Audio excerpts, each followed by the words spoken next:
Baik, di sini saya akan menjelaskan tentang disabilitas, terutama mengenai disabilitas tunarungu. Baik, untuk penjelasan materinya. Oke, untuk awalan kita akan memahami apa itu yang disebut disabilitas tunarungu. Jadi, disabilitas tunarungu itu adalah kondisi yang mempengaruhi seseorang untuk mendengar atau memahami suara. Pemahaman yang lebih baik itu sangat diperlukan untuk memahami tentang disabilitas ini karena mengingat dampaknya terhadap komunikasi dan juga hubungan sosial yang akan terjalin pada masyarakat. Baik.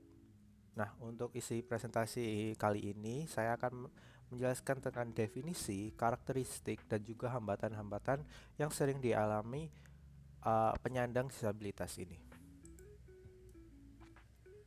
Baik, seperti yang sudah saya jelaskan sedikit di depan tadi, untuk disabilitas tunarungu sendiri adalah kondisi ketika seseorang itu mengalami kesulitan mendengar. Jadi, perlu digarisbawahi di sini untuk teman-teman adalah kesulitan mendengar. Nah, ini bisa bervariasi dari tuli total hingga tuli sebagian. Nah, kondisi ini mempengaruhi kemampuan individu dalam berkomunikasi dan juga berinteraksi ke kehidupan sehari-hari. Jadi, kata kuncinya itu kesulitan mendengar. Jadi, tidak semua orang yang mengalami disabilitas tunarungu itu adalah seorang yang tuli total. Bisa saja dia mengalami kesulitan mendengar seperti parsial dan lain-lain. Selanjutnya penyebab. Nah, seperti yang saya katakan tadi, untuk disabilitas tunarungu itu bervariasi dari mulai parsial hingga total. Dari penyebabnya sendiri itu bisa disebabkan oleh beberapa faktor, mulai dari kelahiran, trauma, atau kondisi lingkungan. Nah, sehingga penting untuk kita juga memahami penyebab-penyebab ini karena kita sendiri yang mungkin saat ini belum mengalami disabilitas tunarungu sendiri bisa atau berpotensi menjadi salah satu disabilitas tunarungu. Karena apa?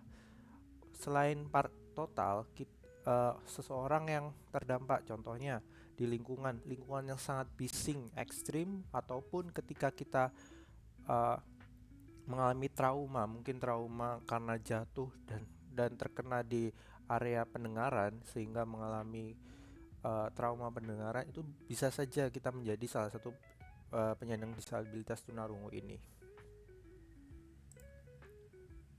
Nah, karena tadi sudah mengetahui apa sih penyebab dari disabilitas tunarungu sendiri, selanjutnya itu bagaimana kita bisa berkomunikasi dengan penyandang disabilitas tunarungu ini. Yang pertama dengan bahasa isyarat. Bahasa isyarat ini berbagai macam jenisnya, mulai dari yang internasional ataupun yang lokal seperti Basindo. Selanjutnya bisa membaca bibir. Nah, ini juga sangat penting karena mungkin saat disabilitas tunarungu itu mencoba mengungkapkan apa yang ingin dia komunikasikan, mereka itu sering menggunakan uh, bibir sebagai pendukung komunikasi mereka. Nah, selain itu juga ada tulisan. Ya, ini mungkin cara yang paling gampang untuk berkomunikasi dengan penyandang disabilitas tunarungu karena uh, sama-sama familiar. Nah, untuk kombinasi sendiri itu bi- bisa kita menggunakan tulisan ataupun bahasa isyarat serta membaca bibir dari penyandang disabilitas tunarungu. Nah, walaupun disabilitas tunarungu itu memiliki beberapa kelemahan, mereka sendiri bisa memiliki beberapa kekuatan yang mungkin dari orang normal itu tidak punyai.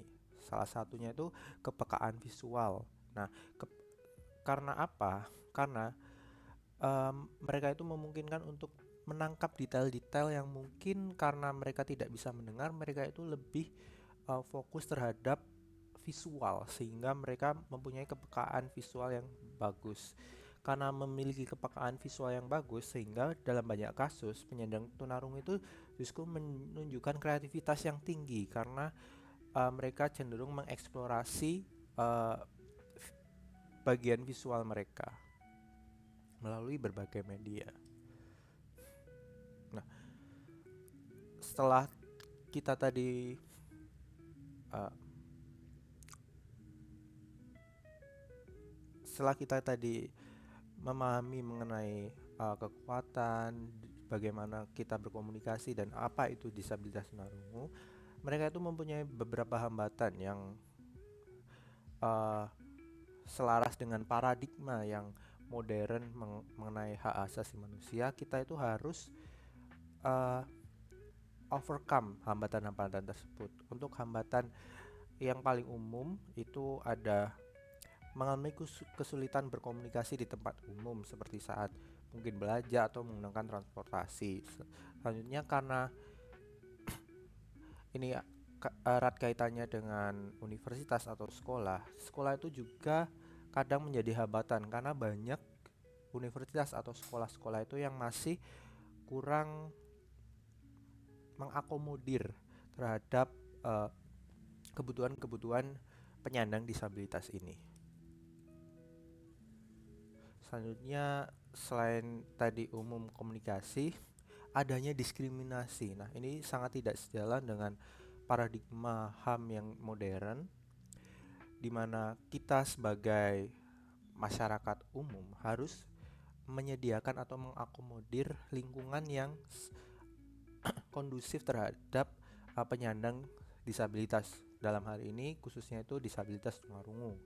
Karena apa? Karena banyak sekali diskriminasi yang hadir terhadap mereka yang uh, mengalami disabilitas ini. Contohnya apa? Banyak yang menganggap penyandang tunarungu itu tidak mampu berkomunikasi dengan baik, yang sehingga sering mengabaikan kemampuan mereka. Nah, di sini tadi beberapa alat komunikasi seperti Basindo dan lain-lain. Nah, sejalan dengan paradigma yang modern, kita itu seharusnya malah berperan aktif. Berperan aktif dengan apa? Dengan mempelajari bahasa-bahasa tersebut ataupun dengan menggunakan teknik-teknik komunikasi yang sudah saya jelaskan tadi. Selanjutnya ada mispersepsi. Nah, ini sangat umum terjadi karena uh, disabilitas tunarungu itu salah satu kelompok yang fragile, sehingga mereka itu dianggap tidak bisa berpartisipasi dan aktif secara sosial, dan mereka itu kurang mampu berkontribusi. Nah, ini kembali lagi kita sebagai masyarakat umum itu harusnya tidak mendiskriminasi tetapi harus secara aktif membantu mereka untuk menciptakan lingkungan yang sangat inklusif sehingga mereka dapat berkontribusi terhadap masyarakat. Nah, sehingga daripada itu, mari kita ciptakan lingkungan yang ramah untuk semua, tidak hanya pasif untuk menunggu, tapi juga berperan aktif terhadap pembangunan lingkungan yang inklusif. Seperti dalam kasus disabilitas tunarungu ini adalah mempelajari bahasa isyarat seperti yang lokal itu ada Basindo. Selain itu juga berperan inklusif, tidak mendiskriminasi ataupun tidak memandang sebelah mata para penyandang disabilitas tunarungu. Karena mungkin saja karena disabilitas tunarungu ini kita sebagai masyarakat umum juga berpotensi, karena disabilitas tunarungu ini tidak hanya mereka yang tuli dari lahir karena mungkin genetik, tetapi bisa saja mereka itu menjadi disabilitas tunarungu karena lingkungan, mungkin karena trauma ataupun lingkungan yang tidak kondusif, seperti pada lingkungan yang memiliki polusi suara yang sangat tinggi sehingga mereka lama-kelamaan mengalami degenerative hearing atau pendengaran mereka itu lama-kelamaan itu menjadi lemah seperti itu, sehingga kita sebagai masyarakat umum harus kembali lagi tidak memandang sebelah mata, karena bisa saja kita juga menjadi salah satu dari mereka. Sehingga marilah kita ciptakan masyarakat yang inklusif dengan proaktif dalam uh, membangun inklusivitas itu sendiri.